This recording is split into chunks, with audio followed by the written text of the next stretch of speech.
Enter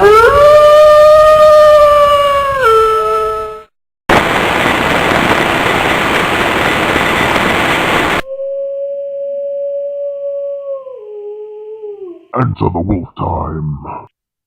Hello everybody and welcome back to Enter the Wolf Time.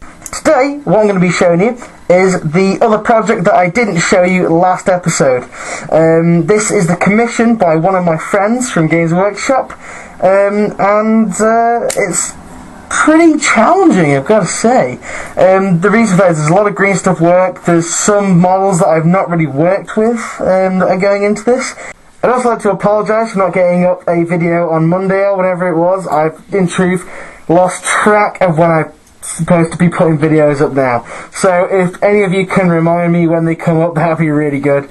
Sounds silly, I know, but it's just been pushed out of my mind for some strange reason. The reason why I didn't actually get a video up at the beginning of the week was the fact that... Was it the beginning of the week? Yeah, it was the beginning of the week. God damn it, I hate not remembering. Okay, yeah, so yeah, basically the reason was I went camping with a load of mates.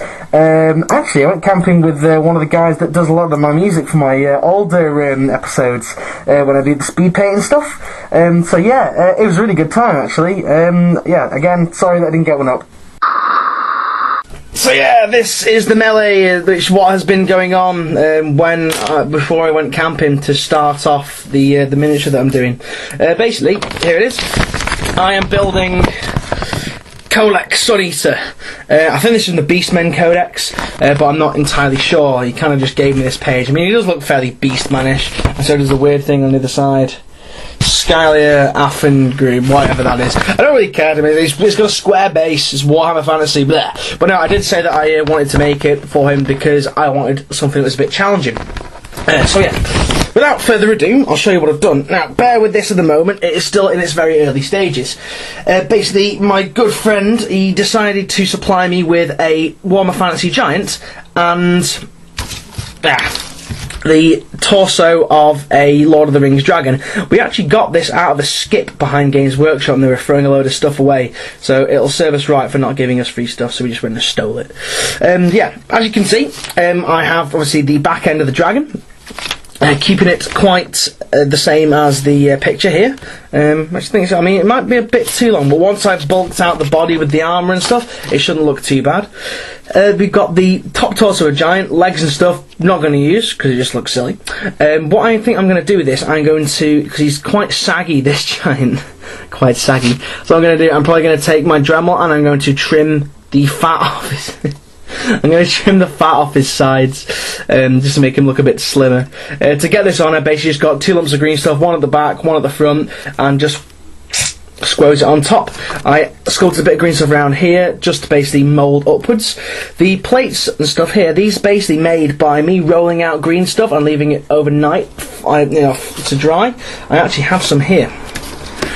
This is a bit of a bad example, because there was bits of hard stuff in it, but I think I'm still going to use it because it might give a decent, well, it looks like battle damage and stuff. But yeah, basically, roll it out on a large circle base, like that, roll it flat, let it dry, and it comes off like this. The reason why I do that is because I find that if you're working in large quantities of green stuff like this, doing it when it's still malleable is so annoying. So, and it's like cut like this, nice and thin. You can bend it about, cut it to shape, and then just stick it on, like these bits here. Although these bits are probably a bit too thick. Now, basically this bit here is just overlapping plates of green stuff, and this bit I tried to add a bit of shape, but I might possibly redo that, or cover it up with something. And this big chest plate was one big thick piece of green stuff. He's going to be armoured all over, like the picture has. Probably not going to armour these bits here, because it might be a bit too tricky. So instead what I'm going to do, I'm going to file down a lot of these spikes here. I'm going to put armour plating going all the way down his back, over his tail. And speaking of his tail, I might put like some kind of big like blade or something on there. The head, the actual head on the picture has horns. So what I'm going to do, I'm going to sculpt those horns bigger, make them a bit more curly, like ram's horns. I'm also going to sculpt like a helmet over the top of this as well. The rear armour is going to be done, rather than having like another bit like this, symmetrical, it's going to come over his shoulders like that. Then what I'm going to do, I'm going to get a piece of green stuff for the shoulder plates to start off these, and I'm going to perhaps not with that. piece. Let's try with this piece here, slightly curved bit. Basically, I'm going to bend this green stuff around like that. And put it like that. I'll probably need some owl dye for this, because this stuff really is very springy, as you can see when I let go like that. Either that or just make some thinner green stuff, I don't know. But yeah, so basically it's going to have like that. That's going to be what's keeping the two plates together. And then on his arm, I'm going to obviously build the armour plates around it, and hopefully it will bulk him out. There's some two little extra boob pads of green stuff underneath here, just to make it raise out a little bit, to give himself a bit more muscular look. The weapon, as you can see on Das picture, he has a big hammer, and here's the start of the hammer that I've made. This hammer was basically whittled out of a piece of sprue, the shaft was, as you can see. It's a bit choppy, but I wanted that look because, you know, I imagine that the hammer's had taken quite a beating. Hammer is literally just a block of green stuff, shaped slightly. Put a bit of a spike at the end of it because, you know, my friend's given me a fair bit of artistic license to do on this. I've got like some little bits around here. The hammer is supposed to be all metal, so what I'm going to do, I'm going to finish. I'm going to put little rivets in this bit with little tiny blobs of green stuff. I might put another one going across there, and there, just to make it look like it's like binded into it. Either that, or I'm going to sculpt some little lightning symbols, because there's something about thunder and lightning in this this character's profile description. So yeah, what I'm probably going to have, where's an arm? There's an arm like that. Balls, why don't you stick? Where's my blue tack? Where is my blue tack? There it is. Haha. So yeah, I'm going to have his arm like that, outstretched behind him. I'm going to have the hammer. There's a fly in the way. Go away, fly. No one likes you.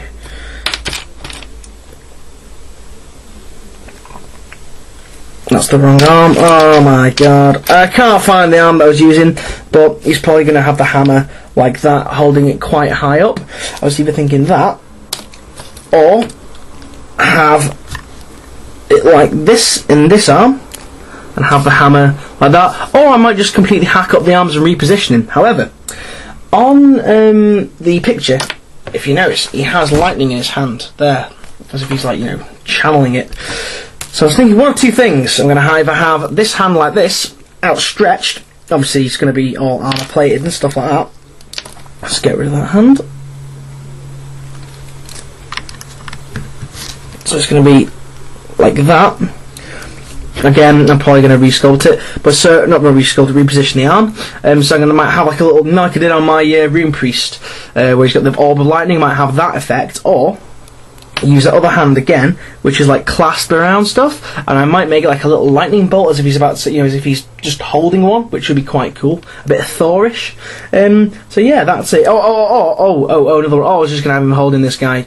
Bit of green stuff on him. This guy here, like, oh my god, help me! I'm being dragged up by a big dragon ogre thing. Is it a dragon ogre? Is he a dragon ogre? I don't know. He's a Shaggoth. Not a dragon ogre. If a dragon ogre is a Shaggoth, I don't know. As you can probably tell, I don't play a lot of fantasy. In fact, I don't play any, so I don't know any of the terms or any of the fantasy names. But yeah, I'm very excited to do this. I'm very happy to do it, and it's coming on slowly but surely. Not had much chance to work on it in the past couple of days, because as I said before, went camping. But yeah, I hope you guys like it, and let me know, you know, what you guys think. So yeah, that's all for this episode of Enter the Wolf Time. Okay guys, thank you very much. See you soon. Goodbye. Okay guys, what I'm also going to do, I'm going to tell you a little about the Thunderwolf cavalry that I'm building, well, with your guys' help anyway. I've decided to opt for a plastic guy on it, because I thought that, you know, using the metal guys might possibly spoil them, and obviously I took into account what you guys said. So I'm going to leave these guys just like normal Grey Hunters and stuff, or maybe Wolfguard, I don't know. So yeah, plastic guys, and the wolf is definitely going to be like leaning on something, because it looks like the camera, because it looks like he's just kind of like hovering in midair. It looks like there should be something underneath there, upon further inspection. So yeah, thank you very much for watching, and this is the real goodbye. See you guys, goodbye.